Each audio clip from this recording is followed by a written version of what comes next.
অবশ্যই মোটরসাইকেল কেনার আগে এই কাগজপত্রগুলো সবসময় আপনার মোটরসাইকেলের সিটের যে নিচে ছোট একটা জায়গা আছে সেখানে রেখে দেবেন।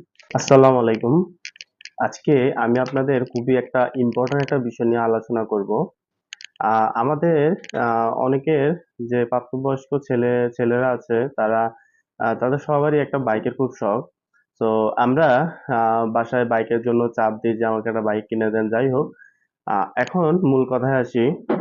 ভিডিওটি শুরু থেকে একবার শেষ অবধি দেখবেন, তাহলে আপনি ভালো একটা অভিজ্ঞতা পেতে পারবেন।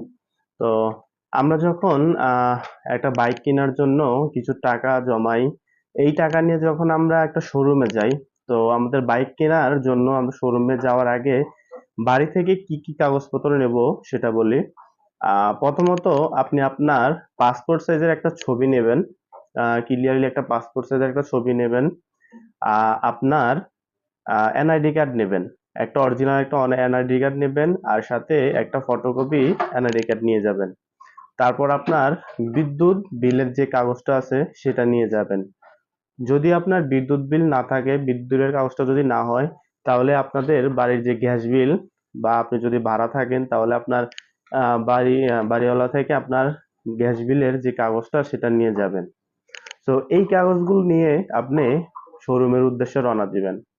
শোরুমে যাওয়ার পর আপনি শোরুম কর্তৃপক্ষের কাছে যাবেন, যে যদি আপনার বাইক যেটা পছন্দ হয় সে বাইকটা আপনি দেখবেন। দেখার পরে কর্তৃপক্ষের সাথে কথা বলবেন। কথা বলে আপনার কাছ থেকে যে কাগজগুলো আপনি নিয়ে এসেছেন বাড়ি থেকে সেই কাগজগুলো আপনার কাছে চাইবে। যেমন ফার্স্টে আপনার কাছে আপনার পাসপোর্ট সাইজের একটা ছবি চাইবে, এনআইডি কার্ড চাইবে, তারপরে গ্যাস বিল বা বিদ্যুৎ বিলের যে কাগজটা সেটা চাইবে। চাওয়ার পরে এখন শোরুম কর্তৃপক্ষ আপনাকে ৩টা কাগজ দেবে।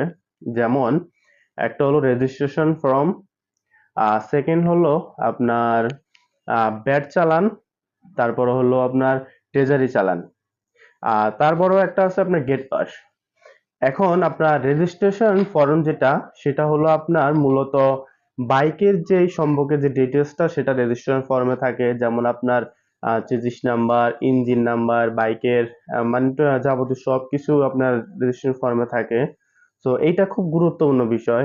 এই রেজিস্ট্রেশন ফর্ম আপনি পূরণ করবেন, খুবই মনোযোগ সহকারে এটা পূরণ করবেন। যাই হোক, এখন ব্যাট চালান। ব্যাট চালানে আপনার ৩টা পেজ থাকে, একটা হলো নীল কালার, একটা হলো হালকা হলুদ, আর একটা হলো সাদা কালার।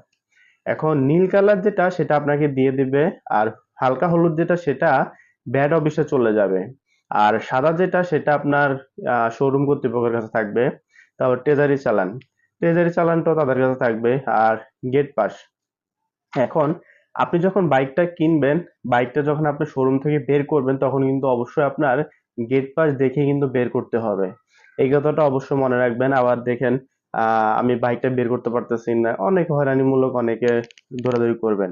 তো গেট পাসটা অবশ্যই মনে করে নেবেন। যাই হোক, এই কাগজগুলোর ঝামেলা শেষে এখন আপনার একবার গুরুত্বপূর্ণ বিষয় যেটা হলো সেটা হলো আপনার যেই গাড়িটা আপনি কিনবেন সেই গাড়িটাকে আপনি ভালোভাবে একবারে যাচাই বাছাই করে দেখবেন যে আপনার যে রেজিস্ট্রেশন ফর্মের ভিতর যে গাড়ির ইঞ্জিনের নাম্বার, চেসিস নাম্বার একবারে কারেক্ট মিল আছে কিনা সেটা আপনি অবশ্যই দেখে নেবেন, মিলিয়ে নেবেন। ঠিক আছে, একবার জায়গায় আপনি দুইবার মিলিয়ে নেবেন। তো গাড়ির কোথাও স্পট আছে কিনা সেগুলো ভালোভাবে দেখে নেবেন।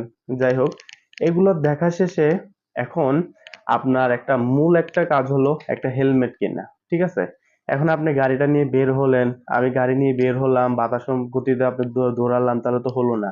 আপনার সেফটিও তো দরকার আছে। তো সেই অনুযায়ী আপনি একটা হেলমেট কিনে নেবেন ওই দোকান থেকে। শোরুমে সাধারণত হেলমেট পাওয়া যায়, ভালো ভালো দামের হেলমেট পাওয়া যায়। তো সেখান থেকে একটা হেলমেট কিনে নেবেন।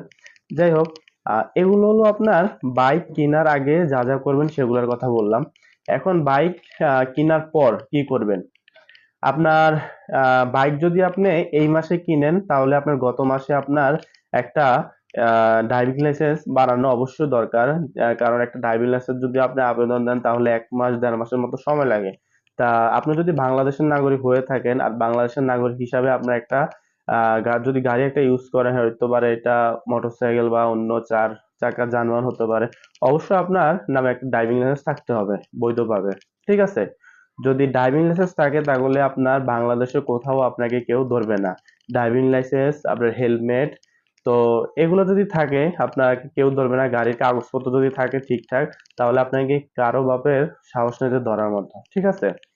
তো একটা মূল কথা বললি, একটা মোটরসাইকেল কিনা আর একটা হলো ঘরের বউ পালা কিন্তু একই সমান, ঠিক আছে? আসলে বিষয়টা আমি কেন বললাম সেটা খুলে বলি। কারণ আপনি যদি বেকার হন, আপনি ধরেন বাবা মার উপরে নির্ভরশীল, তাহলে কিন্তু বাইকটা আপনার জন্য একটা বোঝা হয়ে দাঁড়াবে, ঠিক আছে?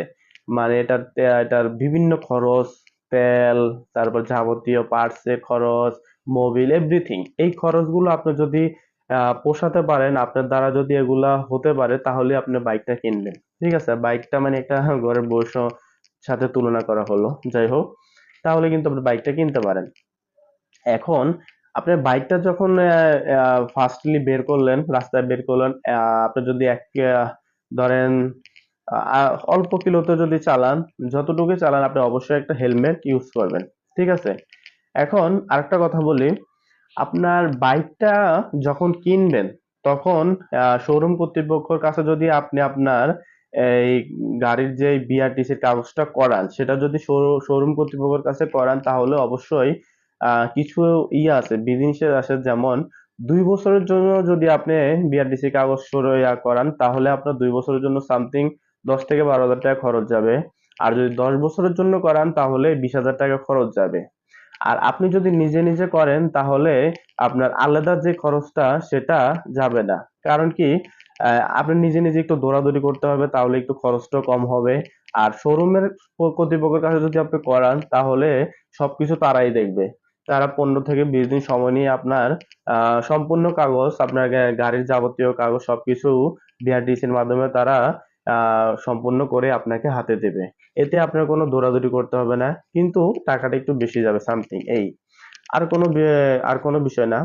তো এখন আপনাদের যাই বললাম, এটা হলো গাড়ি কেনার পরের বিষয়। তো যাই হোক, আম, আপনাদের এই মোটরসাইকেল কেনার বিষয়ে এতটুকু অভিজ্ঞতা যদি থাকে তাহলে অনেক। আর আপনি যদি সব সময় মোটরসাইকেল চালানোর সময় যদি আপনার ড্রাইভিং লাইসেন্স, গাড়ির সঠিক কাগজপত্র, হেলমেট এগুলো যদি রাখেন, তাহলে আপনাকে বাংলাদেশের বা যে কোনো প্রান্তে কেউ আপনাকে, পুলিশ যদি আপনাকে ধরতে পারবে না, ঠিক আছে? কারো বাবার কোনো সাধ্য নেই। তো অবশ্যই মোটরসাইকেল কেনার আগে এই কাগজপত্রগুলো সবসময় আপনার মোটরসাইকেলের সিটের যে নিচে ছোট একটা জায়গা আছে, সেখানে রেখে দেবেন, ঠিক আছে? তো আশা করি এই ভিডিওটা আপনাদের অনেক হেল্পফুল হবে, অনেক উপকার হবে। আর আপনি এই ভিডিওটা আপনার ফ্রেন্ডলি, আপনাদের বন্ধু বান্ধব বা আপনার ফেসবুক বা অন্য কোনো জায়গায় আপনি শেয়ার করতে পারেন, কারণ অন্য জনেরও উপকার হবে, ঠিক আছে? আশা করি এই ভিডিওটা আপনাদের ভালো লেগেছে। ভালো লাগলে অবশ্যই একটা লাইক করবেন, কমেন্ট করবেন, আর আমার চ্যানেল যদি নতুন হয়ে থাকেন, অবশ্যই একটা সাবস্ক্রাইব করবেন। তো আল্লাহ হাফেজ।